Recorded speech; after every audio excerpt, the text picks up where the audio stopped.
Before the story begins, make sure to subscribe to the channel, leave a like, and turn on notifications so you never miss an emotional love story full of twists and secrets. Emily had never planned to be at that charity gala. She was only there because her boss at the cafe needed someone to deliver a last-minute cake to the five-star hotel ballroom downtown. Dressed in her worn-out jeans and flour-dusted apron, she moved through the elegant crowd like a ghost no one could see, just hoping not to trip over someone important. Everything smelled of champagne and money, and everyone sparkled in designer gowns and diamonds, making her feel invisible and wildly out of place. But fate had other plans that night, and those plans wore a midnight black tuxedo, carried a glass of bourbon, and had a gaze so piercing it stopped her in her tracks.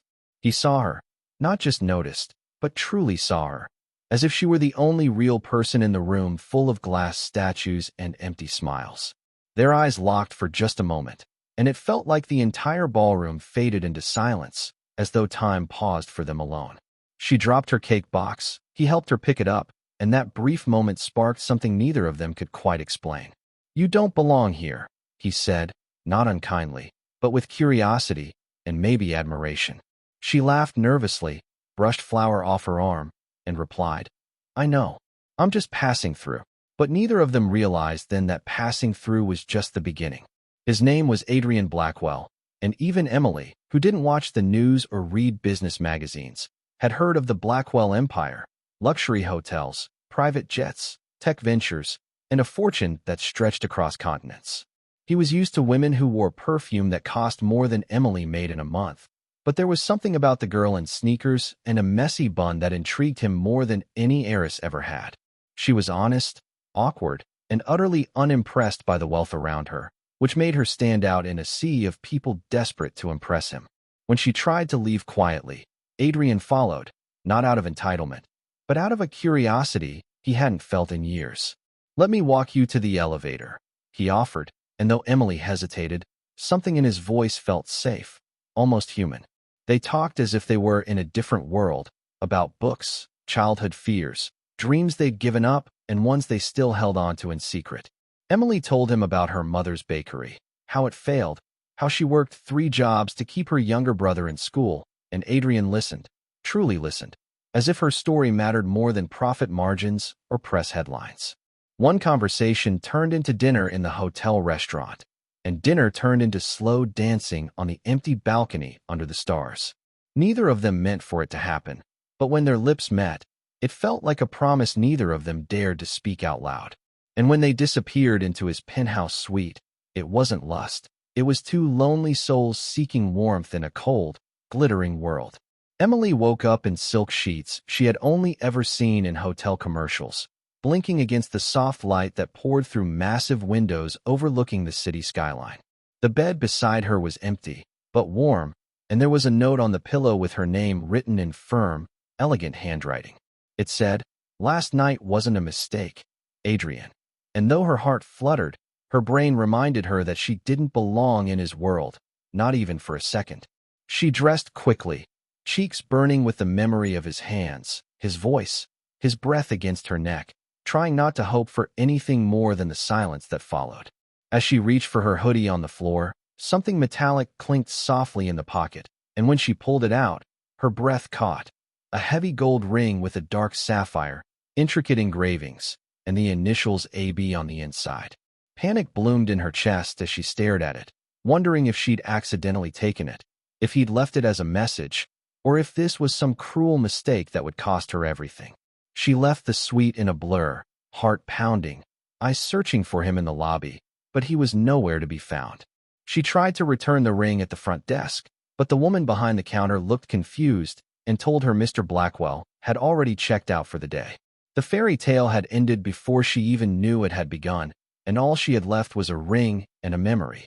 Back in her tiny apartment above a noisy convenience store, Emily couldn't stop staring at the ring, trying to convince herself it meant nothing.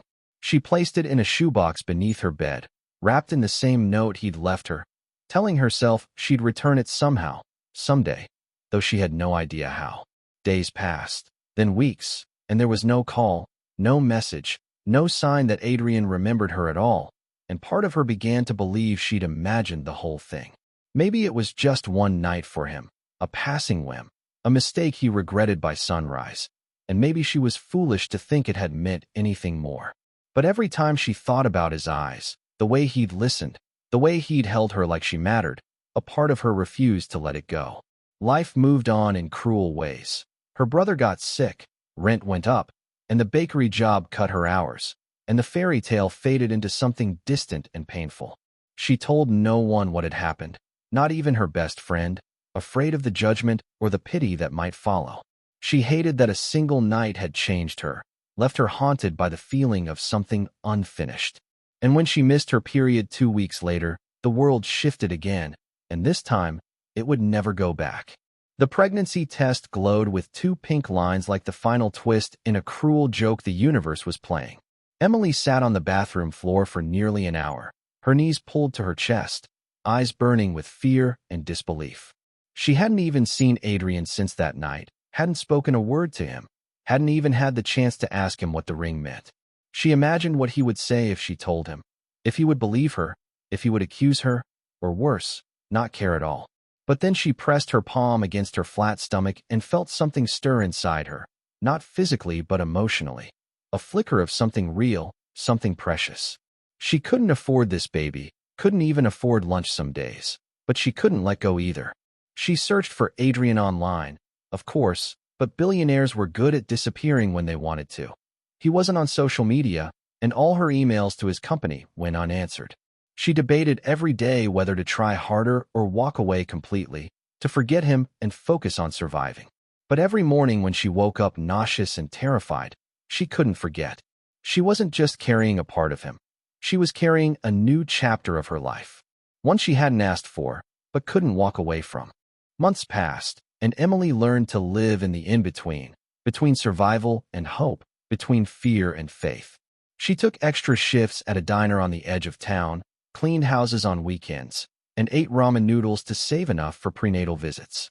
Her belly grew slowly, then quickly, and though her body ached and her mind was constantly exhausted, she never once considered giving up. She spoke to her baby when no one else could hear, telling them stories about the stars, her childhood, and even Adrian. Always gently, always honestly. Sometimes she held the ring at night, wondering if it was supposed to be a message, a mistake, or maybe, just maybe, a promise he hadn't had the courage to explain. She still hadn't told anyone the truth, only letting her friend Naomi believe the father had walked out after hearing the news. It was easier that way, easier than explaining the impossible story of how she'd fallen into a billionaire's arms and disappeared from his memory like a dream. But in quiet moments, she let herself imagine, what if he came back? What if he wanted to know? What if he looked at her the way he did that night, and this time stayed? The baby kicked for the first time on a rainy Tuesday afternoon while Emily was folding napkins at the diner, and the sudden movement made her gasp loud enough for her coworker to drop a tray of glasses. She pressed her hands to her belly, stunned and overwhelmed, feeling the flutter of life inside her like a message from the universe that everything was about to change again. Tears stung her eyes, not from fear this time, but from the deep, unexpected joy of knowing she was no longer alone. That night, she wrote in a small notebook a letter to her unborn child, explaining how love can sometimes come from the most impossible places. "You were made from something beautiful," she wrote, "even if it didn't last the way I hoped it would." She didn't know what the future would look like, but she promised to love this child with everything she had, no matter how hard the road ahead became. With each passing week, her connection to the baby grew stronger, like an invisible thread tying her to a deeper purpose she hadn't known she needed. And yet, every time she closed her eyes, she still saw Adrian's face, the way he had smiled, the way he had touched her like she wasn't just another face in the crowd. She still didn't understand why he left without a word, why he hadn't come back for the ring, for her, or for what they had shared. But the baby was real now, and she had no choice but to move forward with or without him. Emily gave birth on a cold morning in March, alone in a small hospital room lit by flickering fluorescent lights, gripping the rails of the bed with strength she didn't know she possessed. The labor was long and painful, but when she finally held her baby, a girl with soft curls and Adrian's piercing gray eyes, everything else faded into silence. The nurses said she was brave, but Emily didn't feel brave. She felt cracked open and remade by something larger than herself. She named her Aria, a name that meant melody, because the child's cries sounded like music that brought life to her tiny, quiet apartment. Every time Aria looked at her with those eyes, Emily saw the man who'd left her, the man who never called, never came back, never even knew what he'd left behind. And though it hurt, she used that pain as fuel, to work harder, to build a new future, to protect her daughter from the cruelty of being unwanted. She found strength in motherhood, even when she was running on no sleep, washing bottles at 3 a.m., or crying in the shower so Aria wouldn't hear. The ring stayed in the same box under her bed, and every time she looked at it, she wondered if Adrian had ever missed it, or if he had simply thrown their night away like a forgettable dream. Emily didn't expect to see him again, didn't even want it anymore, or so she told herself, but part of her heart still whispered that their story wasn't over. And that whisper grew louder with every heartbeat that belonged to Aria. One afternoon, nearly a year later, Emily brought Aria to the park, wrapped in a tiny yellow sweater and chewing on a toy shaped like a lion, giggling at the pigeons that fluttered nearby. It had been a good day, a rare one, filled with small joys, fresh air, warm coffee, and the sense that maybe, just maybe, she was going to be okay. She sat on a bench near the fountain, watching her daughter laugh, when a familiar voice drifted across the air like a ghost she had tried to bury. She turned her head slowly, heart clenching, and there he was, Adrian Blackwell, standing near the fountain, speaking to a man in a suit, holding a phone to his ear. For a moment she thought she was hallucinating, because how could he be here, now, after all this time, after all the silence?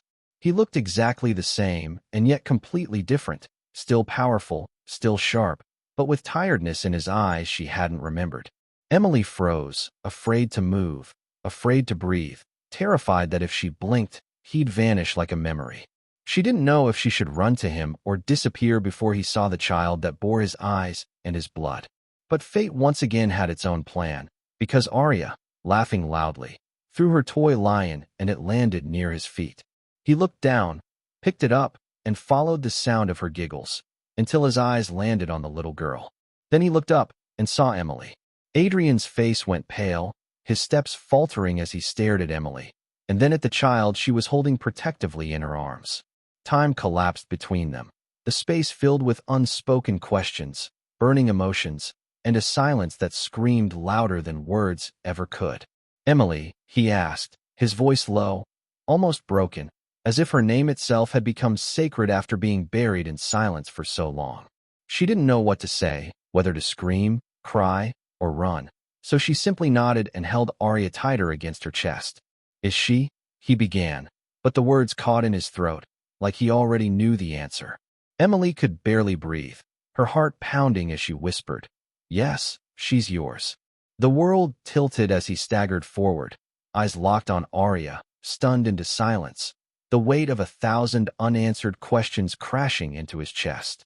"Why didn't you tell me?" he asked, voice trembling. But she shook her head, pain rising in her throat like a wave. "You left. You vanished. I tried, but you were gone," she said, tears threatening to fall.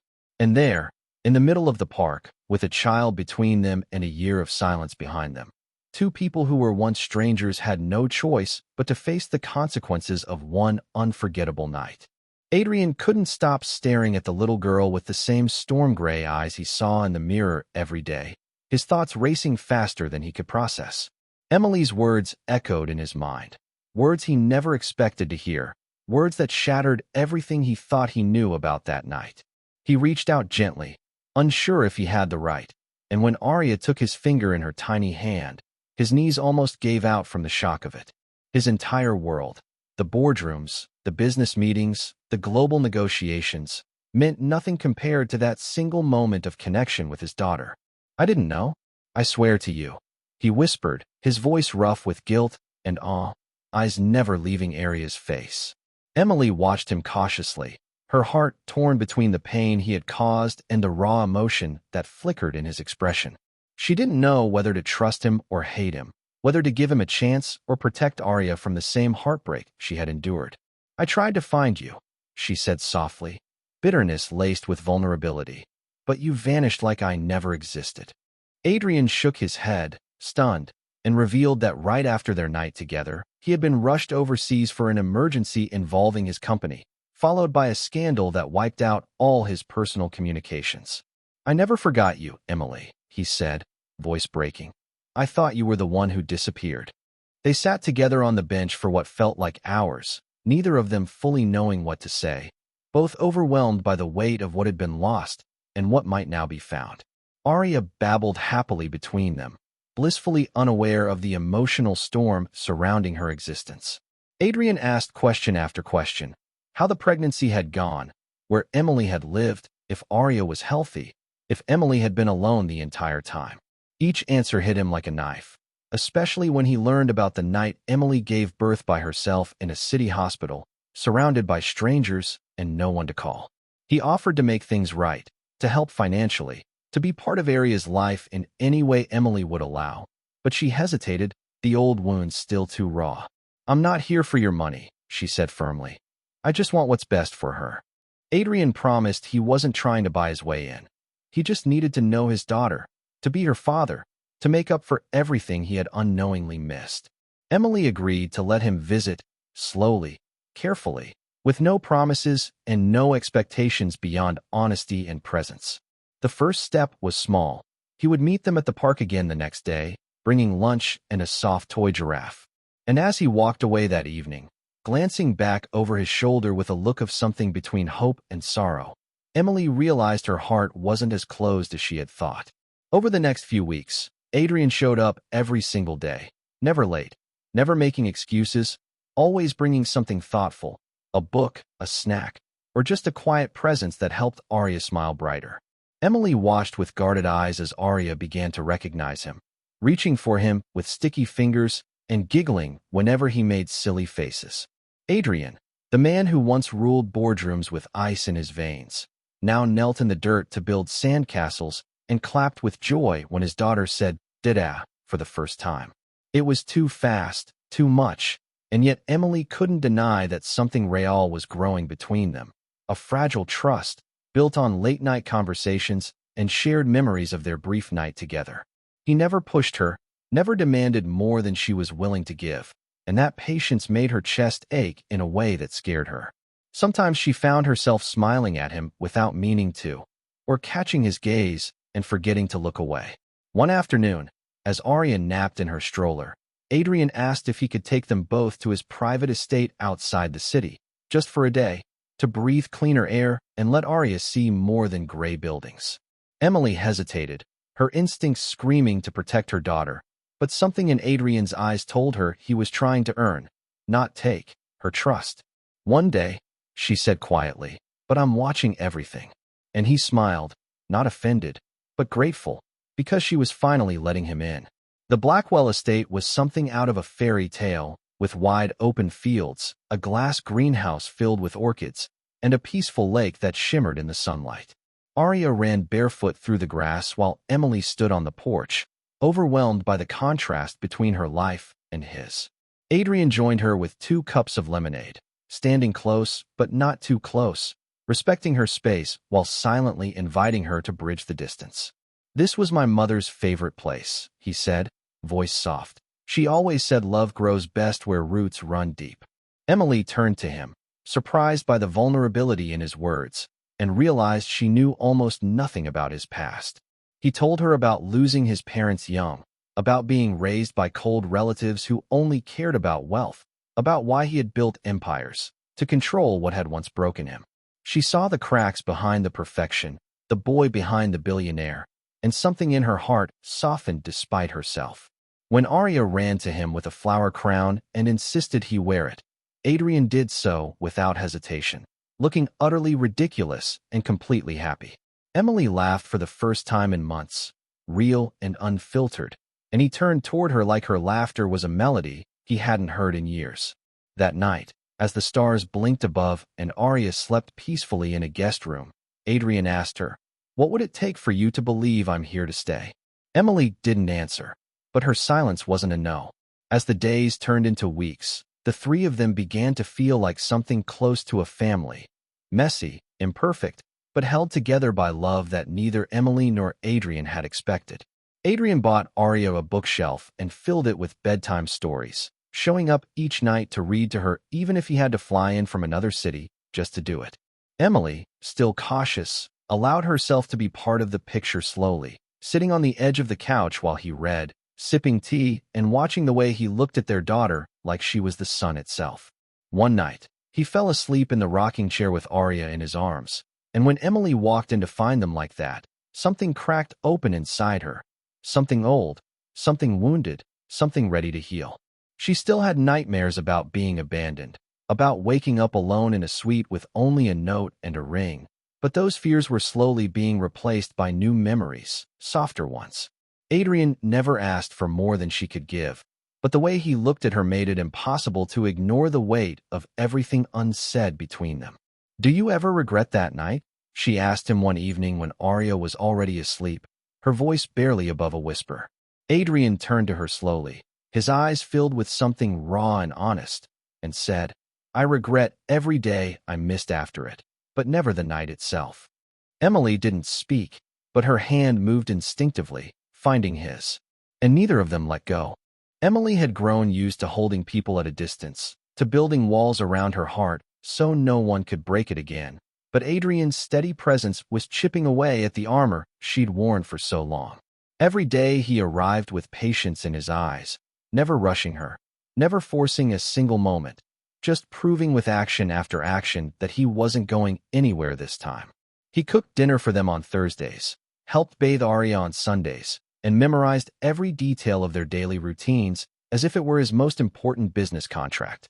Emily found herself laughing more, sleeping better, and realizing that the fear she once held was slowly being replaced with something terrifyingly beautiful: hope.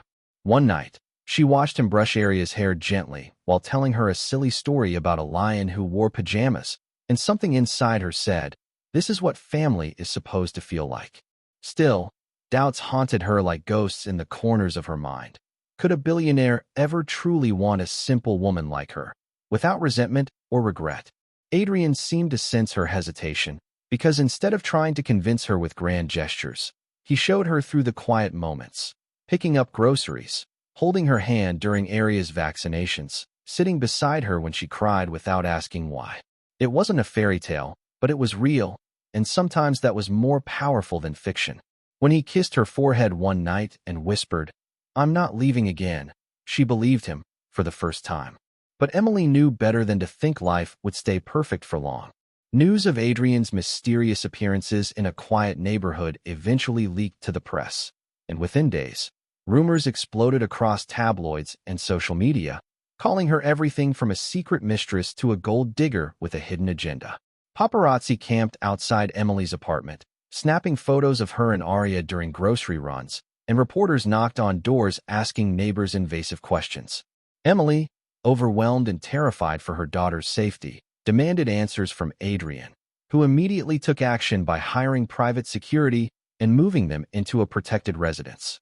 "I never wanted this for you," he said with fire in his voice, holding Arya tightly as if shielding her from the world, "but I promise you'll never face it alone."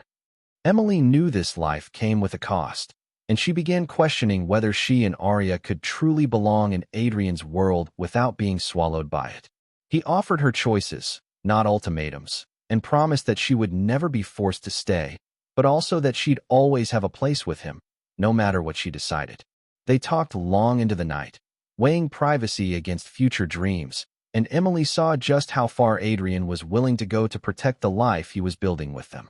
"I would walk away from everything," he told her, "if it meant keeping you both safe and happy." She didn't want him to walk away from his empire, only to find balance between their worlds, hers built on survival, his on legacy. But for the first time, they were speaking the same language: sacrifice, love, and protection. And in that shared understanding, something deeper was born. Adrian invited Emily to a charity gala as his official guest, the first public step in acknowledging their relationship and silencing rumors with truth, not spin. Emily, nervous and overwhelmed, stepped into a boutique gown he had tailored just for her, a soft navy blue dress that hugged her figure and made her feel like someone worth being seen. When she entered the ballroom on his arm, flashes of cameras went off like fireworks. But all she saw was the pride in Adrian's eyes as he looked at her like she was the only woman in the world. The night was tense at first, whispers, judging eyes, and shallow smiles. But Adrian never left her side, and Emily stood taller with every minute that passed. A powerful socialite approached her at one point and said, "You must be the girl from the headlines." And Emily calmly replied, "No, I'm the woman he loves." Adrian heard it and smiled with such admiration that it almost broke her. They danced under the chandelier, his hands strong around her waist, and for the first time since that morning she found the ring in her pocket. Emily felt like her life was no longer just a series of accidents. He kissed her hand gently as the music slowed, whispering in her ear that he'd been dreaming of this moment since the night he met her. "I was lost back then," he admitted, "but you showed me what life could really be." Emily wanted to say something deep, something meaningful, but all that came out was, "Don't disappear this time." And he promised again, with his voice, his eyes, and the way he held her, that he wouldn't.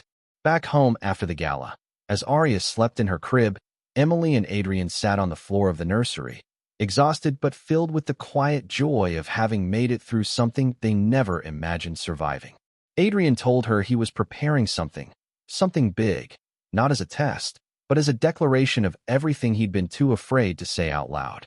"I want more than just visits and small steps," he confessed. "I want to build a life with you. A real one.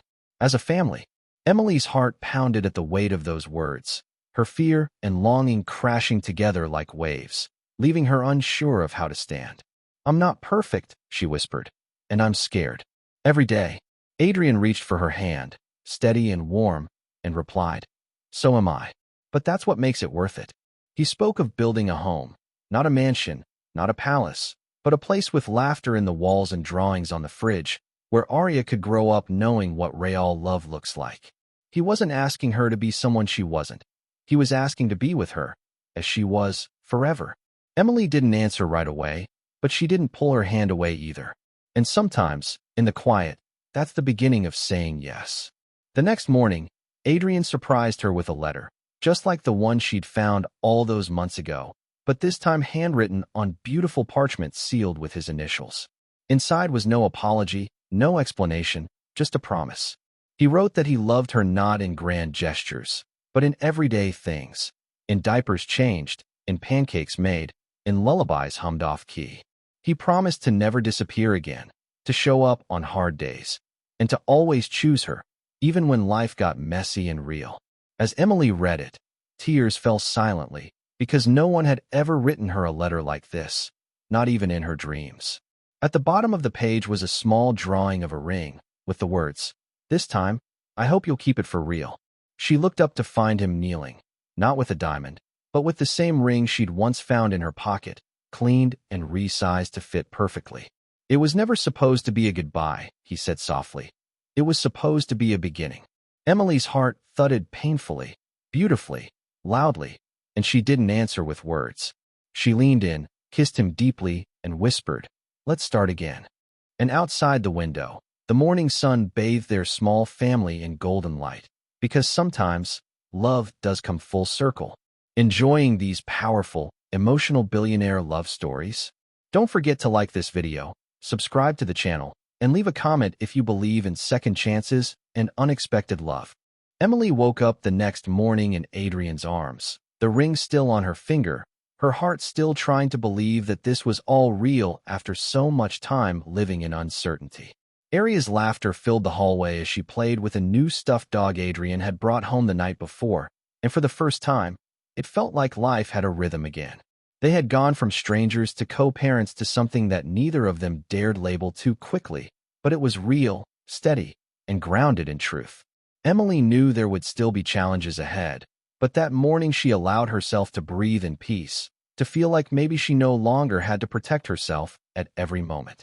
Adrian joined her in the kitchen, hair tousled and voice soft, as he poured coffee into mugs they now shared instead of drinking alone.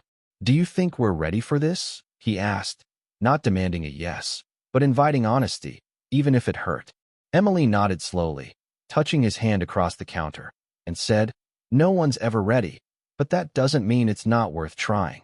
That moment, simple as it was, felt bigger than a proposal, because it was a choice to walk into love daily, not just say it once. And in that quiet kitchen, their story began a new chapter, not of chance encounters, but of deliberate commitment. The one-night stand was no longer a mistake. It had become the foundation of something they could finally call home. They began making changes in their lives, small and significant, like Emily leaving her job as a cleaner and enrolling in an online design program Adrian helped her find. He insisted she didn't owe him gratitude, but Emily wanted to stand on her own feet, to build something for herself, even as they built something together. Adrian reduced his business travel, bringing in a trusted COO to handle day-to-day operations, prioritizing dinners at home and bedtime stories over boardroom meetings. Arya, now 2 and full of energy, began calling them Mama and Dada, with more certainty each day, and hearing those words made everything worth it. They decorated Arya's room together, arguing lovingly over colors and themes until finally settling on soft yellows and forest animals that made their daughter squeal with delight. Emily struggled sometimes, adjusting to the luxury, navigating the judgment of Adrian's inner circle, but his support never wavered, always reminding her she didn't have to change who she was. When she doubted herself, he reminded her of her strength. When she feared being out of place, he told her, "You belong because you're loved, not because you earned it." Slowly, her self-worth stopped depending on comparison and started growing from within. The woman who once hid behind fear now stood beside the man who loved her, open, vulnerable, and finally unafraid. And every night, as Adrian held her close, Emily whispered to herself, "This is real." But happiness, as they both knew too well, doesn't go untested for long. And theirs came in the form of a bitter figure from Adrian's past. Veronica Langston, Adrian's former fiancée and the daughter of a key business partner, reappeared in his life with photos, threats, and a promise to ruin him unless he ended things with Emily. She claimed Adrian's reputation was at stake, that shareholders wouldn't tolerate his involvement with a maid who had tricked him into fatherhood. Emily overheard part of the conversation before Adrian told Veronica to leave, and the old fear inside her roared back to life. That night, Emily asked him the question that had haunted her since day one. "Would you still choose me if it cost you everything you've built?" Adrian didn't hesitate. He told her she and Arya were already his everything. To prove it, he arranged a press conference where he publicly acknowledged Emily and Arya as his family, declaring that any company unwilling to stand beside his truth was free to walk. The backlash was harsh, but brief. Investors who respected integrity admired his boldness, and the scandal fizzled when no lies were found.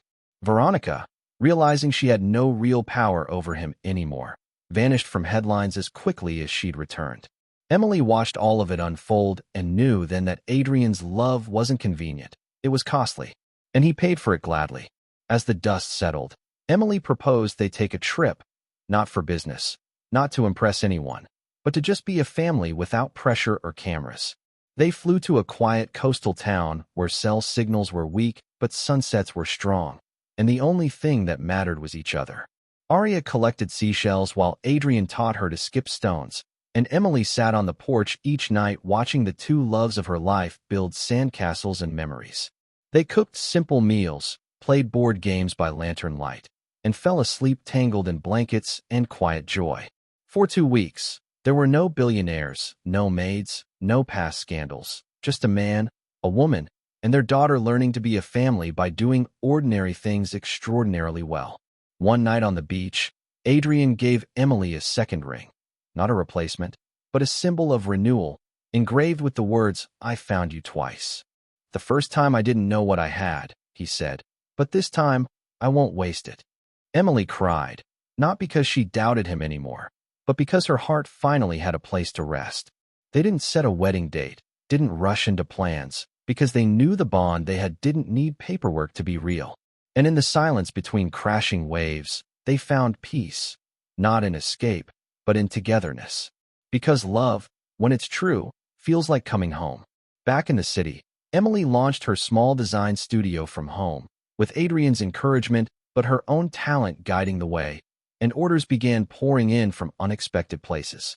Clients loved her authentic style, her use of emotion and meaning in every layout, and she quickly earned respect not as the billionaire's girlfriend, but as an artist in her own right. Adrian beamed with pride every time she showed him a new project, and Arya proudly pointed at her mom's name on packages as if she'd built the whole company herself. They moved into a new house, not the mansion Adrian once lived in alone, but a warm, family-centered home they chose together, where every room had a purpose and every wall told a story. Emily decorated Arya's playroom with clouds and stars, while Adrian insisted on having a pancake station in the kitchen just for Saturday mornings. Their life was busy, joyful, chaotic, and utterly theirs. Even on days when things didn't go right, they laughed more than they cried, fought fair, and always came back to love. When people asked how they made it work despite everything, Emily would just smile and say, "Because we wanted to." Love wasn't just about destiny, it was about showing up. And every day, they did. Their wedding was nothing like the tabloids imagined. It took place in a garden, with only 30 guests, and Arya carrying a basket of petals in a dress she picked herself. Emily walked down the aisle not in diamonds, but in a gown she designed, simple and soft, with lace from her grandmother's veil sewn into the hem. Adrian waited for her with tears already in his eyes, hands shaking slightly, as if he couldn't believe this was real after everything they'd been through. Their vows were handwritten, spoken slowly, filled with humor and forgiveness and promises that mattered more than any legal document ever could. Arya ran into their arms before the ceremony ended, and they laughed through their kiss as she shouted, "My turn." The guests cheered not because the couple was rich or famous, but because the love was unmistakably real. Emily looked around at the family they had built, chosen, found, and protected, and felt more powerful than she ever had. "This isn't a fairy tale," Adrian whispered as they danced under string lights. "It's better, because we earned every part of it." And Emily, smiling against his chest, agreed. The ring in her pocket had once been a question. Now it was an answer. Years passed, and their story continued, not in dramatic headlines, but in quiet moments, school lunches, bedtime routines, weekend getaways, and business milestones celebrated with home-cooked meals. Emily's design firm flourished, partnering with nonprofits and mentoring young artists, while Adrian began stepping back from the board to focus on his passion projects, foundations for single mothers and underprivileged children. Arya grew into a bright, curious girl with dreams of becoming an astronaut or a cupcake baker, depending on the day, and both parents encouraged her with unshakable devotion. They faced new challenges, illnesses, missed deadlines, misunderstandings, but never faced them alone. Their love wasn't perfect, but it was steady, and when Emily doubted herself, Adrian reminded her that she was his beginning, middle, and end. On their 5th anniversary, they returned to the beach where it all began and watched the sunset with their daughter between them, holding both their hands. Emily leaned her head on Adrian's shoulder and said, "I still can't believe it all started with one night." And Adrian replied, "Sometimes one night is all fate needs." Arya giggled and said, "You guys are so mushy." But secretly, she loved every second of it. In her heart, Emily often reflected on how far she had come, from a girl cleaning hotel rooms and watching other people live their dreams, to a woman who had found love, purpose, and family in the most unexpected way. She didn't forget the hard times, the loneliness, the fear, the pain, but she no longer carried them as burdens. They were part of her story, yes, but no longer the whole story. Every choice she had made, every struggle she endured, had brought her to this point, and she wouldn't rewrite a single word. Adrian, too, had changed, less obsessed with control, more present in every moment, and infinitely grateful for the second chance he never thought he'd get. Their love had grown not in perfection but in perseverance, the kind that lasts because it chooses to. At night, they sometimes told Arya the story of how they met. Not the scandal version, but the real one, filled with awkward moments, small miracles, and a ring that showed up in the most unexpected place. And each time, Arya would ask, "Is it really true?" And Emily would kiss her daughter's forehead and whisper, "Yes, and it always will be." Because this love was never about fairy tales. It was about finding forever in the last place they expected. When Emily was invited to speak at a women's leadership conference, she stood on stage and told her story, not of wealth or fame, but of resilience, reinvention, and the kind of love that honors who you are instead of trying to change you. Her words touched thousands, especially when she said, "The ring in my pocket wasn't a mistake. It was a message that life still had plans for me." Adrian and Aria watched from the front row, clapping the loudest, proud tears in their eyes. Afterward, reporters asked her how it felt to go from maid to millionaire's wife, and she answered, "I didn't go from maid to millionaire. I went from unseen to loved, and that's the real transformation." The quote went viral, and suddenly Emily became more than a designer. She became a symbol of hope for women everywhere. Adrian remained her biggest supporter, always in the background, smiling as the woman he loved claimed her space in the world. But at home, she was still just Mama, and she wouldn't have it any other way. Because the greatest thing she ever gained wasn't wealth. It was the love of a man who saw her, truly saw her. And together, they were still writing the story. One real, messy, beautiful chapter at a time. Years later, when Aria found the original ring in a small velvet box in her parents' drawer, she brought it to Emily and asked, "Why do you keep this one when you have a nicer ring now?" Emily smiled, sat down beside her, and said, "Because this was the first time your father gave me something that wasn't gold, but meant everything." They laughed, cried, and told the story again, this time letting Aria fill in the parts she'd memorized from hearing it so many times. Emily had no regrets, only gratitude for every twist and turn that brought her to the life she now loved. Adrian joined them, wrapping his arms around both his girls, and they sat in silence for a while, basking in the fullness of a story that almost never happened. The ring that began as a symbol of confusion had become one of meaning, history, and the magic of unexpected beginnings. It sat in a small glass case in their home office now, not as a trophy, but as a reminder that love doesn't always arrive the way you imagine. Sometimes it comes in the form of mistakes, chance encounters, and silent mornings after a night you thought meant nothing. But if you listen closely, it might just be the beginning of everything. Because once upon a time, she found a ring in her pocket, and in doing so, she found her forever. Thank you for watching this unforgettable love story.